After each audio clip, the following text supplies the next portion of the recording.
கர்த்தருக்கு ஸ்தோத்திரம். விழுப்புரம் புதிய பெந்தகோஸ்து சபை வழங்குறதான தேவ சமாதான நேரம் என்ற நிகழ்ச்சியில் உங்கள் மத்தியில் கர்த்தர் என்னை கொண்டு வந்ததுக்காக நான் கர்த்தருக்கு நன்றி சொல்கிறேன்.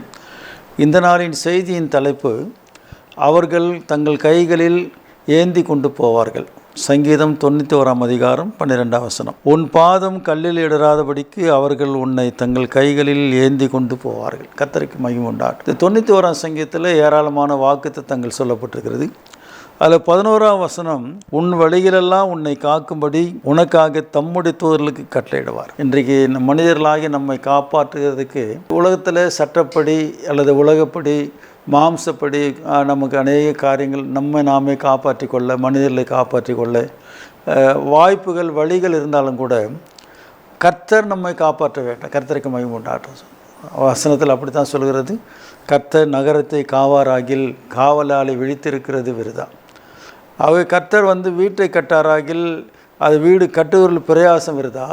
கர்த்தர் நகரத்தை காவாராகில் காவலாளி விழித்திருக்கிறது விருதான்னு சொல்லப்பட்டு. ஆகவே இந்த எத்தனை முயற்சிகளை நாம் செய்தாலும், எத்தனை காரியங்களை நாம் பண்ணாலும், ஆனாலும் கர்த்தர் நமக்கு உதவி செய்யாவிட்டு அனுகிரகம் பாராவிட்டால் நாம் ஒன்றும் செய்ய முடியாது. 127 சங்கீதத்தில் 1 வசனம் 2 வசனம், கர்த்தர் வீட்டை கட்டாராகில் அதை கட்டுகிறவர்களின் பிரயாசம் விருதா. கர்த்தர் நகரத்தை காவாராகில் காவலாளர் விழித்திருக்கிறது விருதா. கர்த்தருக்கு ஸ்தோத்திரம். ஆகவே நாம் என்ன முயற்சி பண்ணாலும் நம்முடைய குடும்பத்தை, நம்முடைய பிள்ளைகளை, குடும்பத்தில் உள்ளவர்களை நாம் காப்பாற்றுகிறதுக்கு, பாதுகாக்கிறதுக்கு, பிசாசுடைய கிரியைகளுக்கு தப்பு வைக்கிறதுக்கு நம்ம என்ன காரியங்களை செய்தாலும், அநேக காரியங்கள் நம்ம செய்ய வேண்டும். நம்ம ஒன்றும் செய்யாமல் இருக்கக்கூடாது. ஆனால் எல்லாவற்றை காட்டிலும் கர்த்தர் நம்மை காப்பாற்ற வேண்டும். உங்களுடைய பிள்ளைகளை ஸ்கூலுக்கு அனுப்பிட்டு அல்லது வேலைக்கு போயிட்டு அல்லது ஊருக்கு பிரயாணமாக போயிட்டு வருகிற வரைக்கும் நீங்கள் அந்த பிள்ளைகளுக்காகவே ரொம்ப பார்த்துட்ருக்குறீங்க. அது உங்களுடைய கடமை, நல்லது, கர்த்தருக்கு ஸ்தோத்திரம். ஆனால் பிள்ளைகளை குறித்து ரொம்ப பெற்றோர் பயப்படக்கூடாது. இது என்ன ஆகுமோ, இப்படி நடக்குமோ, அப்படி நடக்குமோன்னு சொல்லி நீங்கள் பயந்தீங்கன்னா, யோபு சொல்கிறார், நான் பயந்த காரியம் எனக்கு நேரிட்டது. நீங்கள் எந்த காரியத்துக்காக பயப்படுறீங்களோ அந்த காரியம் நேரிடும் போது மனசு கஷ்டமாயிடும். ஆனால் கர்த்தர் நம்மை காப்பாற்றுகிறவராக இருக்கிறார். இந்த வசனத்தில் பாருங்கள், 91 சங்கீதம் 11 வசனம், உன் வழிகளெல்லாம் உன்னை காக்கும்படி உனக்காக தம்முடைய தூதர்களுக்கு கட்டளையிடுவார். அவர் கட்டளையிடுறாராம். நீங்கள் அமைதியாக இருந்து நீங்கள் தூங்கினா கூட கர்த்தருக்கு ஸ்தோத்திரம். வசனம் அப்படி தான் சொல்லி, இது இஸ்ரவேலை காக்கிறவர் உறங்குறதில்லை, தூங்குறதில்லை. நீங்கள் தூங்கணும், நாம் தூங்கலாம், நம்ம தூங்கணும். கட்டாயமாக தூங்கினா தான் நம்முடைய சரீரத்துக்கு அது நல்ல இளைப்பாறுது, நல்ல ஓய்வு கிடைக்கும். ஆனால் நம்ம தூங்கினாலும் தூங்காவிட்டாலும் முழிச்சிருந்தாலும் நாம் அநேக ஒரு காரியங்களுக்குள்ளே தான் போக முடியும். நமக்குன்னு ஒரு காரியங்களை ஆண்டவர் வரையறுத்துக்கிறார். ஒரு லிமிட்டட், நம்மால் ஒரு லிமிட்டை மீறி நம்மால் எந்த காரியம் செய்ய முடியாது. ஆனால் அவர் அன்லிமிட், அவரால் எல்லா காரியமும் செய்ய முடியும். அவரை ஒரு காரியத்துக்குள்ளே, ஒரு கட்டுப்பாட்டுக்குள்ளே நம்முடைய ஆண்டவரை கொண்டு வர முடியாது. கர்த்தருக்கு ஸ்தோத்திரம். நமக்கு நிறைய கட்டுப்பாடுகளை ஆண்டவர் வைத்திருக்கிறார். உதாரணமாக அந்த கடல் அலையை பார்த்து ஆண்டவர் சொல்கிறார், நீ மட்டும் வா, அதிகமாக மிஞ்சி வராது. மிஞ்சி வந்தால் தான் சுனாமி ஆகிடும். அந்த கடல் அலைகளுக்கு ஆண்டவர் ஒரு கட்டளை கொடுத்துருக்கார். நீங்கள் பாருங்கள், நீங்கள் கடற்கரையில் போய் நின்று பார்த்தீங்கன்னா அந்த கடல் அலை வந்து போயிட்டே இருக்கும். அதுக்கு ஒரு அளவு, ஒரு எல்லை வச்சுக்கிறார். நீங்கள் நிற்கிற இடம் போகும். ஆனால் கர்த்தர் அந்த கடல் அலைகளுக்கு கட்டளை கொடுத்தாருன்னா அது சுனாமியாக, வெள்ளமாக, பெருவெள்ளமாக, அது ஜனங்களை அழிக்கக்கூடியது, தேசங்களை சேதப்படுத்தக்கூடியதாக மாறும். அதனால் வேதம் சொல்கிறது 11 வசனத்தில், உன் வழிகளெல்லாம் உன்னை காக்கும்படி உனக்காக தம்முடைய தூதர்களுக்கு கட்டளையிடுவார். யார் கட்டளையிடுறா பாருங்கள், ஆண்டவர் தூதர்களுக்கு கட்டளையிடுகிறார். மனுஷர்களுடைய பராமரிப்பு போய் நமக்கு தூதருடைய பராமரிப்பு உண்டு, பயப்படாதீங்க. கர்த்தருக்கு ஸ்தோத்திரம். அந்த தூதர்கள் என்ன செய்வார்னு சொல்லி 12 வசனத்தில் சொல்லப்பட்டிருக்கிறது, உன் பாதம் கல்லில் இடராதபடிக்கு அவர்கள் உன்னை தங்கள் கைகளில் ஏந்தி கொண்டு போவார்கள். எனக்கு அன்பானவரில், நம்முடைய கால்கள் கல்லில் இடராதபடிக்கு அவருடைய தூதர்கள், அந்த தூதர்கள் நம்மை கைகளில் ஏந்தி கொண்டு போவார்களாம். உங்களை என்னை ஆண்டவருடைய தூதர்கள் ஏந்தி கொண்டு போவார்கள். நம்மை காப்பாற்றும்படி, நம்மை காக்கும்படி அவர் தம்முடைய தூதர்களுக்கு கட்டளை கொடுக்கிறார். தூதர்களுக்கு கட்டளை கொடுத்து, நீ போய் என்னுடைய மகனை காப்பாற்று, என்னுடைய மகனை தூக்கி கொண்டு நடு, என்னுடைய மகனை சுமந்து கொண்டு போ. ஆண்டவர் கட்டளை இடும்போது தான் அந்த தூதர்கள் நம்ம ஏந்தி கொண்டு போவார்கள். எனக்கு அன்பானவர்களே, சோர்ந்து போகாதீங்க. நான் தனியாக இருக்கிறேன், எனக்கு உதவி செய்யறதுக்கு ஆள் இல்லை, என்னை விசாரிக்கிறதுக்கு ஆள் இல்லை, என்னை காப்பாற்றுறதுக்கு ஆள் இல்லை, எனக்கு பக்கபலமாக யாரும் இல்லை, இப்படி எல்லாம் அநேக நேரங்களில் நாம் சோர்ந்து போகிறோம். ஒரு மனிதனுக்கு பக்கபலமாக அநேகர் இருப்பார்கள், ஆனாலும் அவன் கொஞ்சம் தைரியமாக இருப்பான். கர்த்தருக்கு ஸ்தோத்திரம். ஆனால் யாரும் இல்லாத ஒரு நேரத்தில் அந்த மனுஷனை பார்த்தீங்கன்னா அவனுக்குள்ளே சோர்வு நிறைய வந்து அப்படியே ஒரு தனிமைப்படுத்தப்பட்ட மனுஷனாக சோர்ந்து போவான். அவனுக்குள்ளே எப்பவும் நம்ம தனியாக இருக்கிறோம், நமக்கு உதவி செய்யறதுக்கு ஆள் யாருமே இல்லைன்னு சொல்லி சோர்ந்து போவான். எனக்கு அன்பானில் இந்த வசனம் சொல்லுகிறது, 11ஆம் வசனம், உன் வழிகள் எல்லாம் உன்னை காக்கும்படி உனக்காக தம்முடைய தூதர்களுக்கு கட்டளையிடுவார். அவர் கட்டளையிடுவார், ஆனால் தூதர்கள் அதை கீழ்ப்படிந்து 12ஆம் வசனத்தில் உன் பாதம் கல்லில் இடராதபடிக்கு அவர்கள் உன்னை தங்கள் கைகளில் ஏந்தி கொண்டு போவார்கள். இந்த தூதர்கள் வந்து நம்மை அவருடைய கைகளை ஏந்தி கொண்டு போகிறதுக்கு கர்த்தர் கட்டளையிடுவார். கர்த்தருக்கு ஸ்தோத்திரம். பொதுவாக இந்த குழந்தைகளை கைகளில் பிடிச்சிட்டு தூக்கிட்டு போவாங்க. சின்ன குழந்தையாக இருக்கும்போது பெற்றோர்கள் அல்லது உறவினர்கள், தாய் தாப்பா அந்த குழந்தைய கையில் தான் அப்படி எழுந்திட்டு போவாங்க. அது கொஞ்சம் கொஞ்சமாக வளர்ந்து நடக்க ஆரம்பித்த பிறகு அப்பவும் சில நேரத்தில் நடக்க முடியாத நேரங்களில் தூக்கிட்டு போவாங்க. தூக்கி தோள் மேலே வச்சுட்டு சுமந்து கொண்டு போகிறத நாம் பார்க்கலாம். நம்மால் அநேக நேரங்களில் அப்படிப்பட்ட சூழ்நிலையில் நடக்க முடியாத ஒரு சூழ்நிலைகள், இந்த பிரச்சனைகள் மத்தியில் நாமே கடந்து போவோம் நினைப்போமானால் அநேக நேரங்களில் அது முடியாது. நாம் கடந்து போக முடியாத நேரங்களில் நம்மை ஆண்டவர் தம்முடைய தூதரில் அனுப்பி அவர்கள் சுமந்து கொண்டு போகும்படி அவர்கள் கட்டளையிடுவார். அந்த கட்டளையின் கீழ்ப்படிந்து தூதர்கள் வந்து நம்மை சுமந்து கொண்டு ஏந்தி கொண்டு போவார்கள். கர்த்தருக்கு மகிமை உண்டாகட்டும். நம்முடைய ஆண்டவராகிய இயேசு நம்மை இதுவரைக்கும் சுமந்து கொண்டு போகிறவராக இருக்கிறார். கர்த்தருக்கு மகிமை உண்டாகட்டும். உபாகம புஸ்தகத்தில் நாம் வாசிக்கும்போது அந்த உபாகம் 1ஆம் அதிகாரத்தில் 31ஆம் வசனத்தில் நாம் பார்க்கிறோம். இந்த வசனத்தை நாம் அடிக்கடி வாசிக்கிறோம். நானும் அடிக்கடி சொல்லுகிறேன். கர்த்தருக்கு ஸ்தோத்திரம்.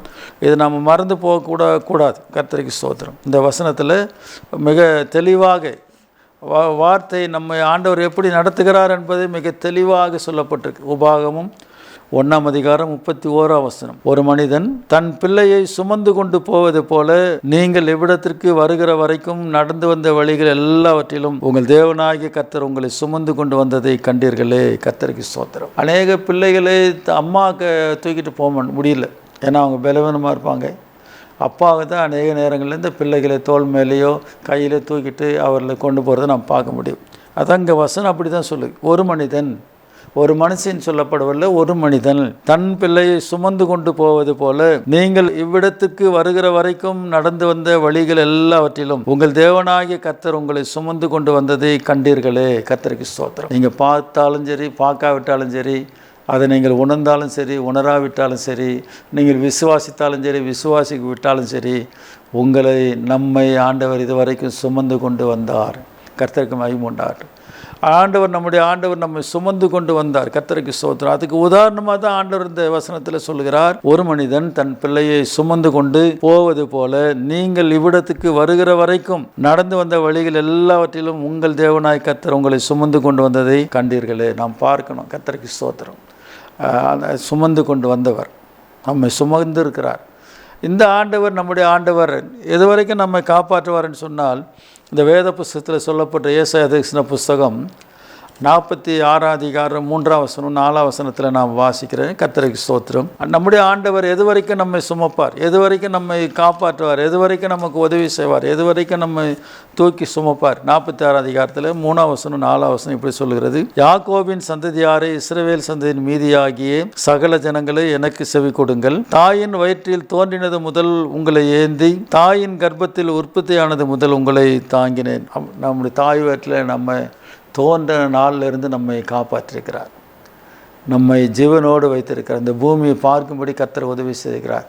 நமக்கு ஆயுசு நாளை கூட்டி கொடுத்திருக்கிறார். நம்முடைய ஜீவனை ஆண்டவர் காப்பாற்றிருக்கிறார். அந்த வசனம் அதுதான் வசனம் சொல்கிறது, யாக்கோபின் சந்ததியாரை இஸ்ரவேல் சந்ததியில் மீதியாகிய சகல ஜனங்களே எனக்கு செவி கொடுங்கள். தாயின் வயிற்றில் தோன்றினது முதல் உங்களை ஏந்தி, தாயின் கர்ப்பத்தில் உற்பத்தியானது முதல் உங்களை தாங்கினேன். குழந்தையா இருக்கும்போது வயிற்றில், அம்மாவுடைய வயிற்றில் இருக்கும்போது தாங்கினாரா. அதுக்கு அடுத்த வசனம் 4ஆம் வசனம், உங்கள் முதிர் வயது வரைக்கும் நான் அப்படி செய்வேன். ஆண்டவர் வாக்கு பண்ணியிருக்கிறார். குழந்தையாக இருந்தது மட்டும் இல்லை தூக்கி சுமந்தது, குழந்தையாக இருந்தது மட்டும் இல்லை காப்பாற்றினது, குழந்தையாக இருந்தது மட்டும் இல்லை ஆசீர்வதித்தது, குழந்தையாக இருக்கும்போது மாத்திரம் இல்லை நம்ம நடத்துனது. ஆண்டவருடைய வசனம் சொல்கிறது, உங்கள் முதிர் வயது வரைக்கும் நான் அப்படி செய்வேன், நரை வயது மட்டும் நான் உங்களை தாங்குவேன், நான் அப்படி செய்து வந்தேன், இனிமேலும் நான் ஏந்துவேன், நான் சுமப்பேன், தப்பு வைப்பேன். கர்த்தருக்கு மகிமை உண்டாகட்டும். நல்ல அருமையான வசனம் சொல்லப்பட்டு பாருங்க. இனிமேலும் என்ன செய்வார் ஆண்டவர்? இனிமேலும் நான் ஏந்துவேன், நான் சுமப்பேன், தப்பு வைப்பேன். எனக்கு அன்பானவரில் நீங்கள் கவலைப்படாதீங்க. இந்த வசனம் சொல்கிறது 91 சங்கீதம் 12 வசனத்தில், அவர்கள் தங்கள் கைகளில் ஏந்தி கொண்டு போவார்கள். நம்முடைய ஆண்டவராகிய இயேசு இந்த நாள் வரைக்கும் நம்ம ஏந்தி கொண்டு நடத்தி கொண்டு கரங்களை பிடித்து நடத்தியிருக்கிறார். கவலைப்படாதீங்க. இதுவரைக்கும் நடத்தினவர் இனிமேல் நடத்துவார். அதுக்கு உதாரணமாக சொல்லும்போது, முதிர் வயது வரைக்கும் நான் அப்படி செய்வேன், நரை வயது மட்டும் நான் உங்களை தாங்குவேன், நான் அப்படி செய்து வந்தேன், இனிமேலும் நான் ஏந்துவேன், நான் சுமப்பேன், தப்பு வைப்பேன். ஆண்டவர் நிச்சயமாக நம்ம கைவிட மாட்டார். அவர் நம்ம விட்டு விலகி போக மாட்டார். நீங்கள் கவலைப்படாதீங்க. கர்த்தருக்கு ஸ்தோத்திரம். சிலர் நிறைய முடி வெள்ளையாட்டால் கவலைப்படுவாங்க, சிலர் தலையில் இருக்கிற முடி எல்லாம் விழுந்துட்டால் கவலைப்படுவாங்க. வெள்ளையானாலும் கவலைப்படாதீங்க, முடி கீழே வந்தாலும் கவலைப்படாதீங்க. அது ஒன்றாகிலும் தேவனுடைய சித்தம் இல்லாமல் கீழே விழுறதில்லை. வெள்ளை முடியும் கருப்பு முடியும் வெள்ளை ஆகாது. ஆகவே இதெல்லாம் தேவ சித்தம். கர்த்தருக்கு ஸ்தோத்திரம். அந்த வயசு வரும்போது அந்த காரியங்கள் நடக்கும். அதை ஆண்டவர் ஏற்படுத்துகிறார். அதை நாம் ஏற்றுக்கணும். கர்த்தருக்கு ஸ்தோத்திரம். அதுக்கு மாற்று வேலையெல்லாம் செய்யாதீங்க. கர்த்தருக்கு ஸ்தோத்திரம். அதனால் ஆண்டவர் நம்ம எப்படி தாங்குறாராம்? உதாரணமாக முதுமையை சொல்கிறார். உங்கள் முதிர் வயது வரைக்கும் நான் அப்படி செய்வேன், நரை வயது மட்டும் நான் உங்களை தாங்குவேன், நான் அப்படி செய்து வந்தேன், இனிமேலும் நான் ஏந்துவேன், நான் சுமப்பேன், தப்பு வைப்பேன். கர்த்தர் இந்த வார்த்தைகளை ஆசீர்வதிப்பார். ஜெபம் பண்ணும். ஆண்டவரே, இந்த செய்திக்காக நன்றி செலுத்துகிறோம். சங்கீதம் 91 அதிகாரம் 12 வசனத்தில், அவர்கள் உன்னை தங்கள் கைகளில் ஏந்தி கொண்டு போவார்ன்னு சொல்லப்பட்டிருக்கு.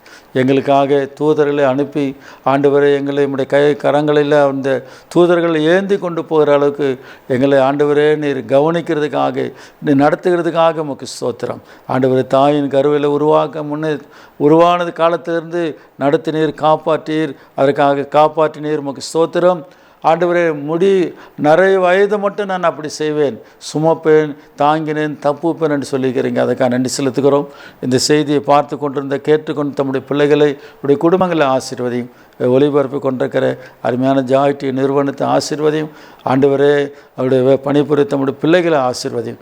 கனம் துதி மகிமெல்லாம் நமக்கு தருகிறோம். இயேசுவின் நாமத்தில் கேட்கிறோம் பிதாவே, ஆமாம். கர்த்தருக்கு ஸ்தோத்திரம். கர்த்தர் உங்களை ஆசீர்வதிப்பாராக. ஸ்தோத்திரம்.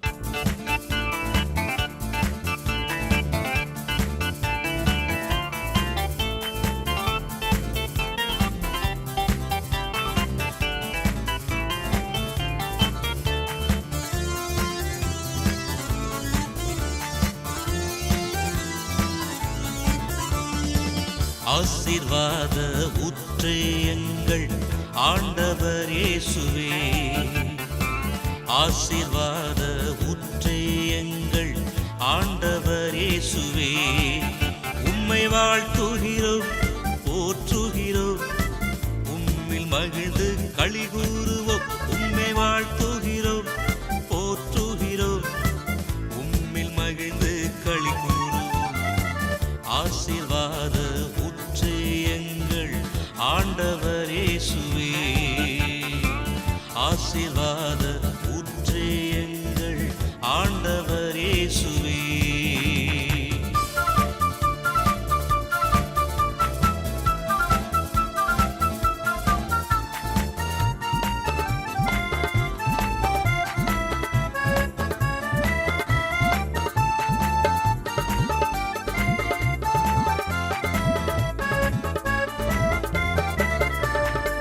கவலை கண்ணீர் மாறிடுமே, கர்த்தர் தருவார் ஆசீர்வாதம். கவலை கண்ணீர் மாறிடுமே, கர்த்தர் தருவார் ஆசீர்வாதம்.